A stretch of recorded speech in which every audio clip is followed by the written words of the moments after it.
Hi, everybody. Welcome to part 5 of chapter 11.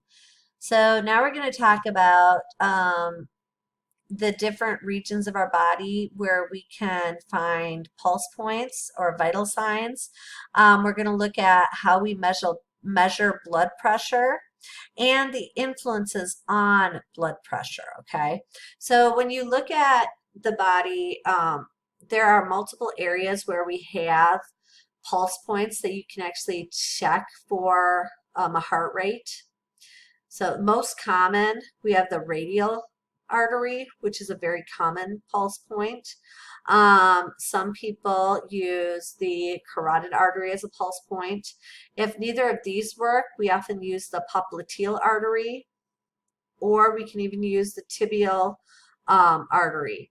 But there are other regions that you can also look for pulse points. There's a femoral artery, there's a facial artery, and there's even a temporal artery where you can feel pulse points at.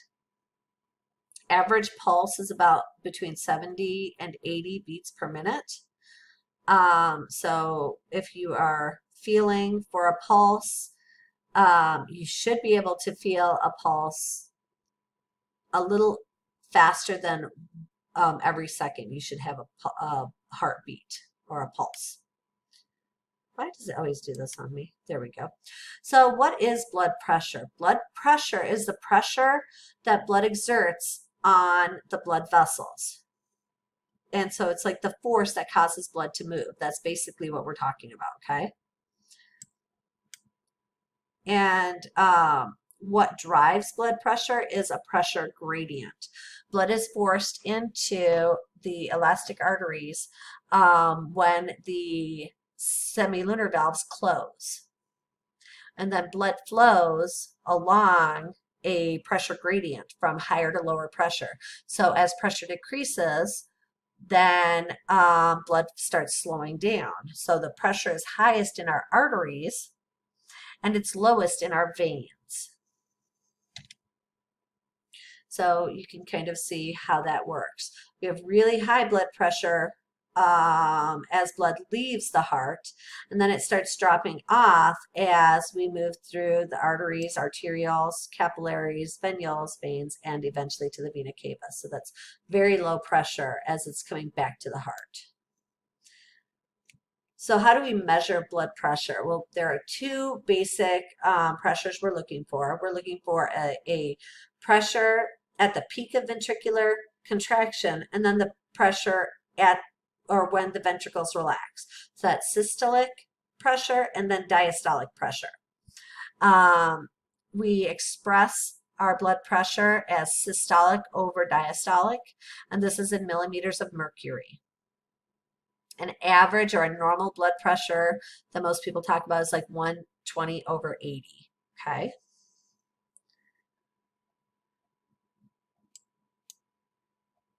So here, this is a typical blood pressure cuff that you would put around an arm. You would have the antecubital region open for a stethoscope. You're then going to push on this bulb. This bulb puts pressure on the cuff, which then allows us to measure the actual blood pressure. Once the pressure is greater in the cuff, we then start to release the pressure slowly while listening in the stethoscope. As the pressure drops, we should start hearing heartbeats. And so that first time you hear a heartbeat, that is the top or systolic pressure. And then you listen as it drops until you hear again. Once you hear that last pulse point, that's the low side of your blood pressure or the diastolic pressure.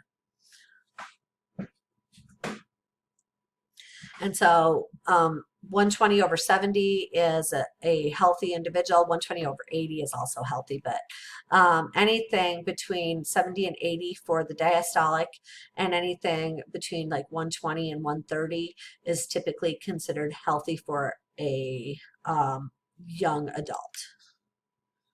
So what factors can influence blood pressure? Blood pressure is directly related to cardiac output and peripheral resistance. So if you have more cardiac output, that's going to increase your blood pressure. If peripheral resistance increases, that's also going to cause blood pressure to have to increase. So the autonomic nervous system can influence blood pressure. Parasympathetic nerves are going to decrease heart rate, which can sometimes cause blood pressure to drop a little, but not that much. But sympathetic nerves definitely promote vasoconstriction and increase blood pressure.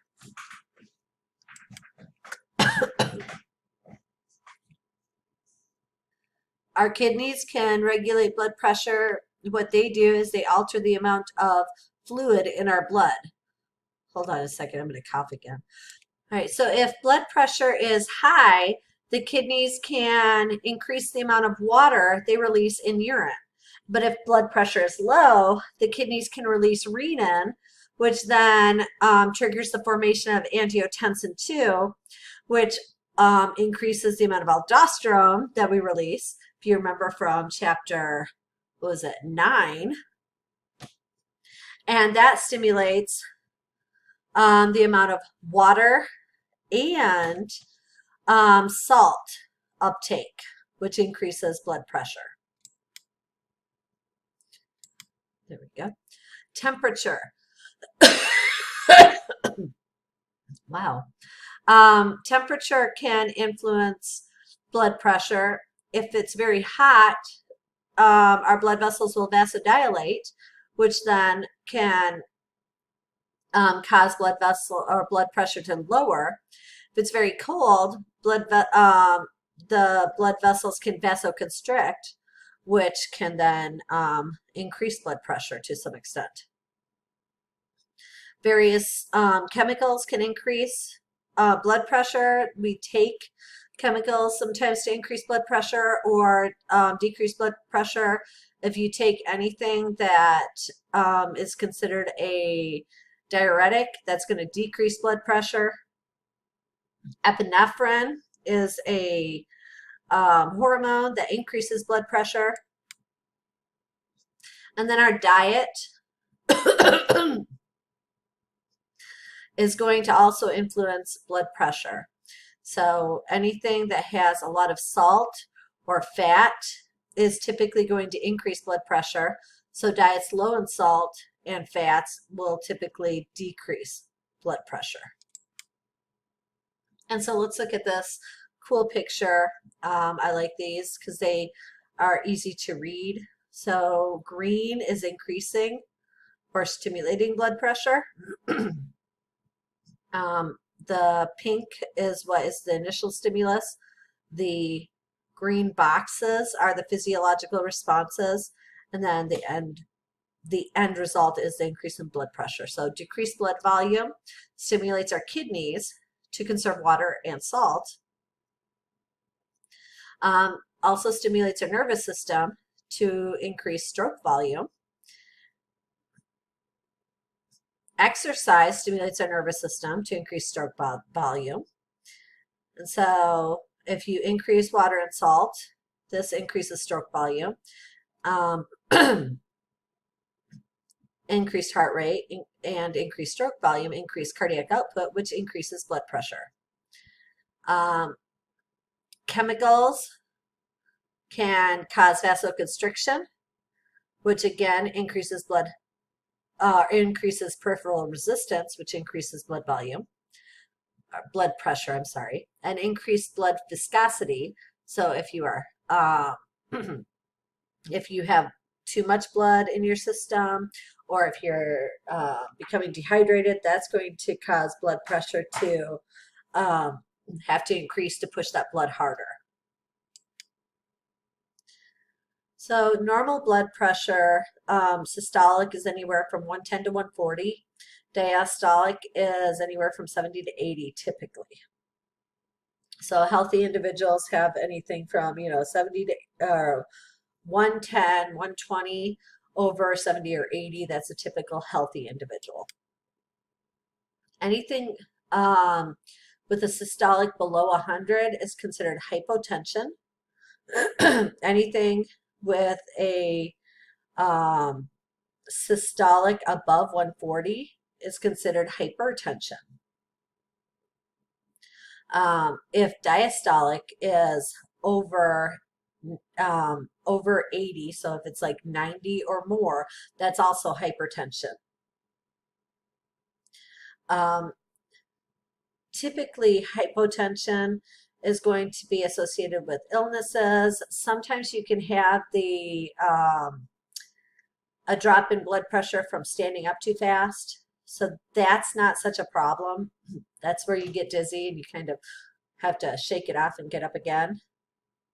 Hypertension is a much more common problem, and that can lead to heart attack. So at this point, you should be able to tell me what the major pulse points of the body are. You should be able to define blood pressure, tell me what systolic and diastolic pressure are, where is blood pressure highest and where is it lowest, what influences blood pressure, what is hypotension and hypertension. So the last thing in this chapter that we're really going to look at is how gas exchange occurs, or how nutrient exchange occurs. And so in the capillaries, we have gas exchange and nutrient exchange. And this occurs from the capillaries to the interstitial regions around the cells. So substances are going to move from our blood to the tissues, and then waste products are going to move from the tissues and back to our blood. So we have that gas exchange. Oh, sorry. So typical routes are going to be through diffusion. That's the most common route. Diffusion is either going to move right through the plasma membrane or through gaps. And then sometimes we're going to have transport via vesicles. And so here we have diffusion, either through fenestrated pores or through the intracellular clefts or directly through the membrane. But sometimes we're going to produce little vesicles that are going to then release materials, okay? So what forces or what influences this movement of materials? On the arterial end of a capillary, we have a high colloid osmotic pressure, but we have an even higher osmotic pressure. Osmotic pressure is the force that fluid has to push materials out. Colloid osmotic pressure is the force of the proteins inside the blood that pull the fluids back in. So because we have such high osmotic pressure on this end, fluid moves outwards. But then when all the fluid moves out, we have an even higher colloid osmotic pressure over here. And so fluid is going to be pulled back in on this side, on the venial side. So we let the nutrients out over here, and then we pull in any waste products back into our blood over on this side.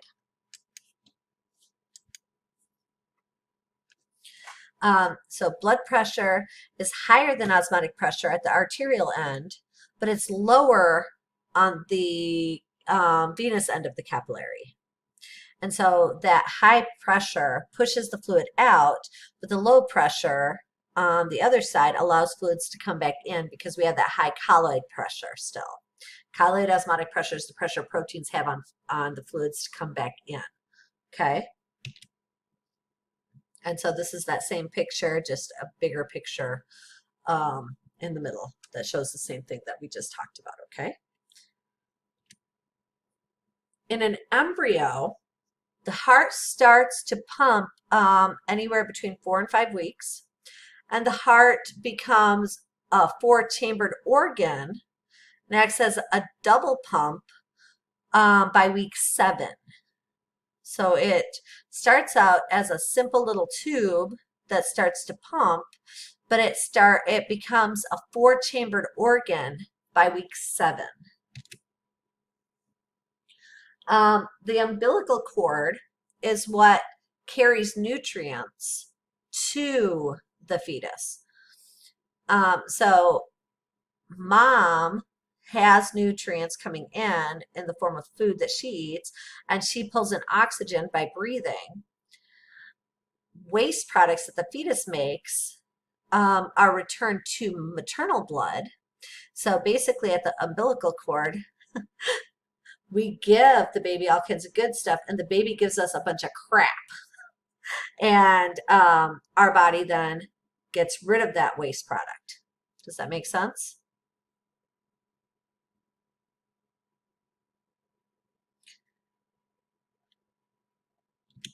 So let's look at it. So here we have a fetal heart. Okay. So here we have the placenta, which is bringing in lots of nutrients for the baby through these umbilical arteries. And so the umbilical arteries are bringing waste products back. But we have umbilical veins, which I can't see on here. Oh, I know why, because they're bright red and I'm not used to that. Umbilical veins that are bringing blood to the heart. The umbilical veins are oxygen rich, all right, and nutrient rich. So these bring blood to the right atrium. Blood flows from the right atrium into the right ventricle, but some blood flows directly from the right atrium to the left atrium, so that there's a hole there called the foramen ovale that is open and allows blood to flow right from here, from this atria to this atria, because the lungs are not working right now. They don't function. The lungs are the last organs to actually maturate. And that is one of the factors that influences labor, is when the lungs actually maturate. So when the lungs, right now with the lungs not being mature, all the nutrients are coming from mom. So we don't really need this system moving blood to the lungs, which is why the majority of the blood is shunted from the right atrium to the left atrium and then flows down to the left ventricle and out. So we always have mixing of blood. So we do have some blood that moves into the right atrium and down into the right ventricle and out into the lungs. So it kind of goes through that route, but it doesn't do anything. Most of the blood here is still going to be shunted over through this tiny little duct called the ductus arteriosus that actually moves blood into the aorta. So all this blood then goes to our body, or to the baby's body, and nourishes the body, and then comes back through the inferior vena cava, oxygen poor. But we still have umbilical veins that are pulling more blood that are nutrient rich, and we have the umbilical arteries that are taking away waste products from the baby to give to mom.